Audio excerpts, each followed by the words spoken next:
Alright, I'll own up to it immediately, the title might not be entirely accurate. There is no best stealth build in the game for Payday 3, but there is a best stealth build for each individual heist at launch, which is why this video will actually be going to far greater depth regarding your optimal skill and equipment choices than ever before. You see, Payday 3 has completely reinvented its core formula when it comes to stealth. When placed side by side next to Payday 2, you will immediately see that you've got a whole lot of relearning to do. And when it comes to builds specifically for stealth, that's also no different. With challenge modifiers, more intelligent guards and new tools up your sleeves, crafting the perfect setup requires a lot more thought. You won't be able to simply pick up every stealth skill upon hitting max level in this game. There will be some compromises you need to consider, which is exactly why this video is perfect for anyone looking to refine their stealth gameplay across all 7 stealthable heists in the game at launch. That said, let's jump straight into the template for the best stealth setup in Payday 3, from which we'll tinker and build on to perfect our strategies on each individual heist. Compared to Payday 2, where your weapon choices are essential to overall success in stealth, Payday 3 has done away with concealment and detection risk, meaning the rate at which you're detected is standardised and generally quicker than what we've been conditioned to expect. Whilst this has steepened the learning curve for stealth, especially for Payday 2 veterans, it's also widened the range of weapons we can viably choose for our build, and without ragdoll launch being a factor, giving shotguns the edge previously, this really is a personal choice. However, in my opinion, if you're stealthing correctly in Payday 3, most of your kills will be up close and personal with a takedown or throwing knife, meaning I make my choice purely based on the weapon I think converts best into a loud primary, should things go wrong toward the end of a heist. With that in mind, I'd say there is a clear and outright best stealth primary in the game in the SA-A144. This single-fire marksman rifle simply doesn't require skills to be incredibly strong, one-shot headshotting even heavy SWATs late into a heist without edge, meaning it's the perfect option to save the day late into a failed stealth run. I have mine equipped with the CQC barrel, edge ridge silencer, line sight, tack grip, angled ghost grip and HQ stock. In the secondary slot, again you have free reign to use whatever pistol you enjoy the most, although I stray away from revolvers as they can't be silenced.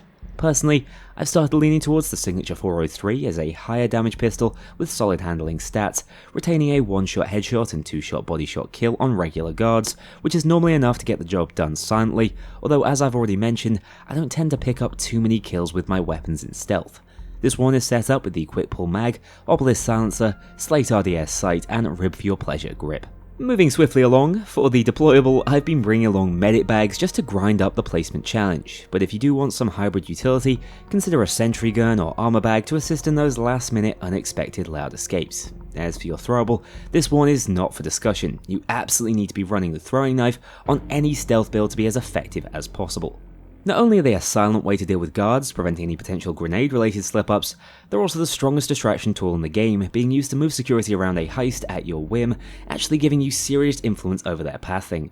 Trust me when I say, these things are game-changing for any stealth build.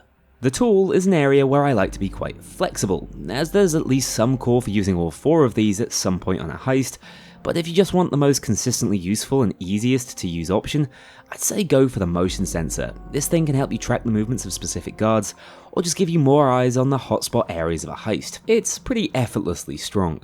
Finally, we always rock the standard lining for pure stealth builds. This is simply due to its increased movement speed potential, allowing you to make more movement intensive rushes on all stealth heists. Hybrid builds are probably better off dropping into heavier categories for more armoured plates though. Moving on to the skills, I start off in Infiltrator with Infiltrator Aced, Quick Fingers and Bagger. Infiltrator Aced is one of the best all-purpose stealth skills in the entire game. It's a virtually constant source of rush, even when masked up thanks to its Ace component granting you it the second you start to get detected. This 10% movement speed buff can get you out of line of sight rapidly, or can enable the activation of Quick Fingers, another pivotal skill in most stealth builds. This one allows you to instantly complete lockpicking minigames in a single rotation, so long as you have rush available. The obvious usage here is on deposit boxes, but actually this skill comes in incredibly handy on almost every heist that has a locked door. Bagger is also a nice utility to have, as what's essentially a speed skill, particularly useful when playing solo, as we all know moving loot is the slowest part of that gameplay loop. In the Escapist tree we pick up Escapist itself, as well as Swift. Both of these skills are centered around movement speed, with Swift giving us 10% increased sprint speed when masked up, and Infiltrator offering Rush after sprinting for 3 seconds if you have no other potential sources for that stat buff. In Demolitionist, we have the most surprising stealth skill so far in the excellent extra munitions. This doubles your throwing knife capacity to 4, and seeing as we specifically want these knives to break upon impact, gives us 2 additional opportunities to distract security. Moving down to Grifter, one of my favourite trees in the entire game, built around unmasked stealth, we pick up Grifter itself, Walk the Walk, Social Engineering, and Open Mic. Grifter is the best source of rush in the game when unmasked, allowing you to constantly activate the stat buff simply by moving close to a civilian or employee. This works brilliantly alongside Walk the Walk and Social Engineering, enabling you to get away with outright crimes in front of cameras and civs. Preventing cameras from detecting your trespass in private areas whilst carrying a stack of rush is huge if you're aware of how densely packed the game is with cams on harder difficulties, and Walk the Walk has genuine application on many heists where civs like to patrol near important objectives, allowing you to remain unmasked and unquestioned even when committing blatant felonies. Open Mic, on the other hand, is an insurance policy, just in case we have to quickly answer a guard radio when we didn't necessarily intend to activate one. This build will be leaning more so on the takedown mechanic, so we'd rather not answer radios at all if it can be avoided, but things seldom go exactly to plan in Payday 3 stealth. Hacker is the next stealth-focused tree in the game, and is absolutely the best Payday 3 has to offer at launch. We pick up Hacker Aced, Secure Loop, Rooted Ping, and Glitch Protocol. Hacker Aced gives you access to 2 runtimes, meaning we can influence 2 cameras on a heist with some of our other hacker skills. Skills like Secure Loop, allowing us to run an endless camera loop, effectively disabling it for the entire duration of the runtime. Rooted Ping, on the other hand, won't entirely disable a cam, but it does turn it into an additional spotting device to keep tabs on cop patrols through high traffic areas. I like to make use of this one once I've already dealt with the camera operator and don't need to use my runtimes on any loops. Finally, Glitch Protocol is just an insanely good stealth skill, allowing you to essentially reset the action of any guard to their previous state, locking them in place for the duration. This can simply be used to hold them out of the way for longer, distract them whilst trying to escort you out of a private area, saving lots of time in the process, or outright prevent heist failure. You see, you can even use this skill on a guard who's attempting to arrest you after witnessing a crime, resetting them to their prior state, which in this case is search mode, saving the entire stealth portion of this jewelry hit. I cannot express how amazing this skill is, and how much of a necessity it is for all of your stealth setups. In Strategist, we just grab Strategist Aced. I imagine this is an easily overlooked skill right now, but honestly, having the ability to mark 3 guards independently for a longer duration is seriously valuable. With the shortened detection period, knowing exactly what's around each corner is pivotal, so don't underrate the power of guard spotting in any build you create. Finally, in CQC Specialist, we just have the base skill, Pressure Points, and Cover Up. Cover Up is an insanely good skill at the moment, being the only way to disable lead guards and their endless pages as of right now, as well as just speeding up most necessary kills on a heist. I wouldn't say Pressure Points is an essential skill for any build, but that examination period mentioned in its description really does last quite a while, often giving you the time to run over to whoever it is spotting the body and deal with the situation accordingly, instead of being sent straight into loud. Obviously, we'd rather not have to prepare for sloppy situations like these, but I still like running this as insurance for any build. If you're still not max level but want to emulate this stealth build as far as you currently can, here's the order in which I would pick up the skills based on their relative power and synergy within the build. So, that's the finished template. But it sure as hell isn't the only build I ever run, as I think Payday 3 has done a great job of accentuating some of the game's more niche options for specific heists. Of course, if you're playing casually, online with friends, don't stress it, this will do the job in 9 out of 10 attempts, but if you're looking to optimize a little more, especially for solo play, here's how I've adapted the build to fit every single stealthable heist in the game as of patch 1.0. First up, we have No Rest for the Wicked, a simple but quite technical stealth heist, especially with its added difficulty on overkill, forcing you to move civilians around the map and enter highly populated rooms after masking up. Whilst you can get around this by brute forcing the code or soft resetting, you can also do so legitimately with a bit of guile. I like to run the microcam here instead of the motion sensor, just so I can constantly keep tabs on the lead guard, who likes to patrol the main column of the bank, and will step out to patrol your escape van once inside the vault. Given its smaller map size, I like to drop Infiltrator and Swift, as well as extra munitions, given that throwing knife distractions aren't as pivotal here, to allow me to pick up Appliance Breach, Grifter Aced, and Manipulator. These 3 skills are included purely to aid in how I tackle the manager and computer hack stage of the heist, which is a massive difficulty spike on overkill solo. Using Appliance Breach, I activate this upstairs lure before heading into the office room, masking up to immediately intimidate the civilians to the floor via Grifter Aced, and then I cable tie and move them quickly thanks to Manipulator, as they can't be spotted from the rooftop when tossed into this corner. Without a plan for this objective, you really are gambling your run on it, so consider trying out this approach. Next up, we have Dirty Ice, one of the most unique stealth heists in the game with all its additional objectives. Personally, I think my generalist build is already perfectly suited for this heist, and the only adaptation I make is to switch over to the microcam to keep constant tabs on the lead guard who will stroll into the VIP room once it's opened up.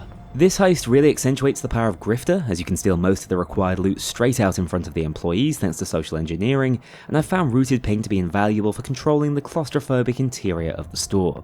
Moving on to Rot the Cradle, this is probably the most unique stealth heist in the game in terms of how I like to approach it, with the stealth speedrun being the best method at the moment. As a result, I always bring the ECM jammer on this one, as it can fade your escape even with patrolling guards around. I also drop Rooted Ping as I don't see the need for its more tactical gameplay style in this heist, and instead bring Slippery, a niche skill that enables you to lockpick your own handcuffs, which is the default action after being caught unmasked whilst committing a crime. This enables you to get away with boldly slipping into the basement immediately. Even if you don't care for these speedrun strats, this is one of the easiest stealth heists in the game so long as you're well practiced at getting a hold of a fake VIP pass. If you do get down to the basement unmasked, you can essentially empty out the entire place just using your grifter skills, as I explained earlier in the video. Under the Surface is next, possibly the toughest stealth heist in the game at the moment, but once again I think your best bet is handling this with the standard setup I initially showcased. Taking out cams early is pivotal on this one, making the hacker tree your best friend for it, whilst I'd recommend making sure you have access to the zipline asset, as it's crucial if you're trying to escape solo. Oh, and don't bring Grift Erased on this one, as you'll want to mask up immediately, which leads to instant failure if you're not careful. Golden Shark has rapidly become my favourite heist in the game in both loud and stealth. This one is a blast once you understand its unique mechanics, although I do like to make a few build changes due to the addition of the Cerberus core modifier on Overkill. This limits your runtimes down to 5 seconds each, meaning the entire hacker tree offers less value here. As such, I recommend you drop Hack Erased and Rooted Ping, using those skill points on Groundskeeper for slightly faster takedown speeds, and Signal Catch, another skill I don't generally bother with, but can come in clutch if you slip up and need to answer a pager without leaving your hiding place. More important than any of these skills for solo stealth is the Microcam, which you can drop opposite the laser control panel to inform you of the correct switches to flip from anywhere on the map, a really cool technique. For 99 boxes, I like to run the motion sensor around the circle hacking objectives, just so I have a better idea of where the patrolling guards actually are at all times, but otherwise the build stays the same for this one. Again, make sure to use Rooted Ping to track security around the fences when running the components back to the van, as this will be where most of your heist failures will likely occur. Finally, we have Touch the Sky, the most claustrophobic heist in the entire game, which will really test your abilities to play around Payday 3's increased detection rates.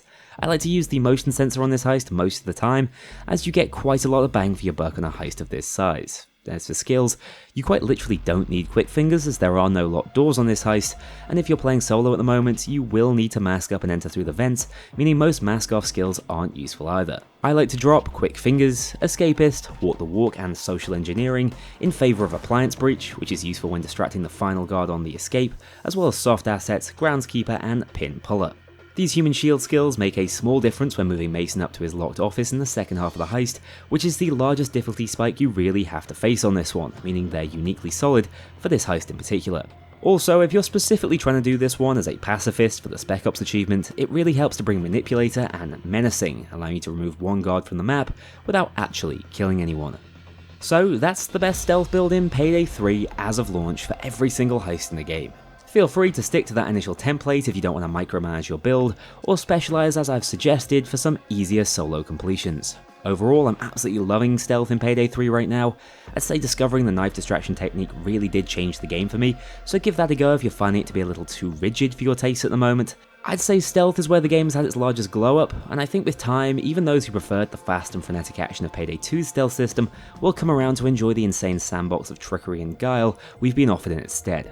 Let me know in the comments below if I'm still sleeping on any stealth skills in particular that would be worth adding to some of these builds, and I'd also love to hear if you'd enjoy some highly produced solo stealth tutorials for every heist in the game. I've had a ton of fun mastering them and would love a chance to share what I've learned.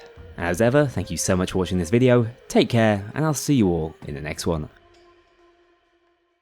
A huge thank you to my dedicated Patreon backers. If you want to join this crew in going infamous, check out the link below and pledge as little as $2 to see your name in the credits, or get 24-hour early access to future videos and vote on upcoming content. Take care, I'll see you all soon.